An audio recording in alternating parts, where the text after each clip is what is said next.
It's an honor and a privilege to introduce our first speaker, the man who has the entire country talking about atheism and what it really means to be patriotic. Dr. Michael Newdow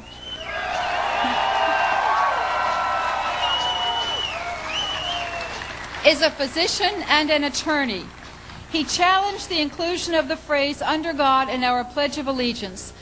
The Ninth U.S. Circuit Court agreed with his reasoning that such words endorsed religion and violated the United States Constitution.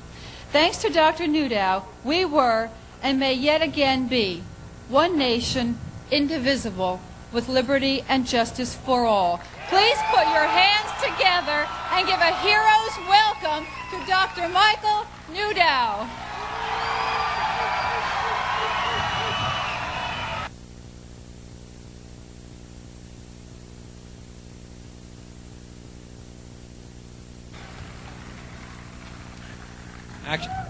Actually, I'm not sure I'm qualified to be speaking here right now, because as I drove up, I saw all the God People signs, and I needed a parking space very quickly.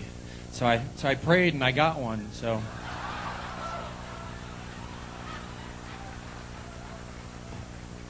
but I want to thank you all. I want to thank everybody who helped put this together, Ellen especially. It was a great job.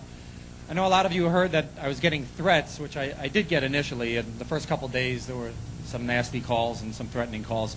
But since that time, it's really been overwhelming, the number of people who have been appreciative and supportive. And so I want to thank you all, everybody who contacted me. Emails, letters, and phone calls, they were really great. And I have one that I want to read that's especially poignant. It comes from Washington, D.C., and I don't know if the writer, the author is here today. If he is, I hope he's not embarrassed by this, but I just wanted to read this. It says, "Dear Mike, last night Laura and I could barely contain ourselves. Finally, someone did what we've wanted to have done for the longest time. We're so sick of this God stuff in government. In fact, I was planning to eliminate it from my speeches way back. But then the cocaine stories got out, and well, you know. I mean, I figured if this born-again stuff worked for Charles Colson, it should work for me, right? And with Gore coming up with that "what would Jesus do" stuff, I was stuck. Heck, I know I'm not the smartest missile in the silo, but I can count. And with 93% of our citizens professing belief in God, depending on the statistics you use, well, you get the picture. But we do want you to come over to the house next time you're in D.C. We'll have to sneak you in the side entrance, of course, but come on in and I'll call Ashcroft and we'll all just shoot the breeze. By the way, I want you to know that the papers got it all wrong when they quoted me as saying that the Ninth Circuit's decision was ridiculous. I think Ari just didn't make it clear. I was talking about the dissent. What was that? That's what was ridiculous. De minimis in this country? I can't believe that. Anyway, keep up the good work. I hear you're also trying to get rid of inaugural prayers. Way to go. Could you believe that Franklin Graham and that God is the greatness and the power and the glory and the majesty and the splendor hooey? I almost choked on my puke. Hey, can you do something about those darn congressional chaplains?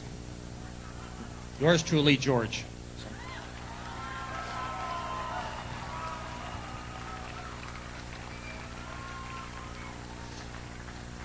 Well, one of the things I've been advocating is that atheism is a religion, and I know a lot of people cringed about that idea. I think it's important that we keep that in mind, though, at least consider it, because if you look in the definitions of religion in the dictionary, almost all of the initial definitions start with talks about God and belief in some supreme being. But as you go down the list, they speak about other things. They speak about reverence, and devotion, faith, and worship. And I revere life. I'm devoted to understanding what's going on in our world. I have faith in people and in humanity. And I worship reason and skepticism. So I believe in religion. It's kind of like Thomas Paine, who said that the world is my country and my religion is doing what's good. Now, why is it important that we keep religion in mind and keep ourselves and maybe consider atheism as a religion? I think there's three reasons. First reason is the legal reason. Right now, we have a constitution that says Congress shall make no law respecting an establishment of religion or prohibiting the free exercise thereof. Well, if we say we're not religious and we say atheism is not a religion, we're taking ourselves out of that realm. And I'm not sure that's a great idea. Right now, the Supreme Court is on our side, There are a lot of quotes that have shown that we believe, that the Supreme Court believes that atheism is religion. Justice Douglas used to speak about the government being unable to restrict the freedom of atheists and agnostics. That's a quote from him. Potter Stewart spoke of the freedom of each of us, be he Jew or agnostic, Christian or atheist, Buddhist or freethinker, to believe or disbelieve, to worship or not worship, to pray or to keep silent.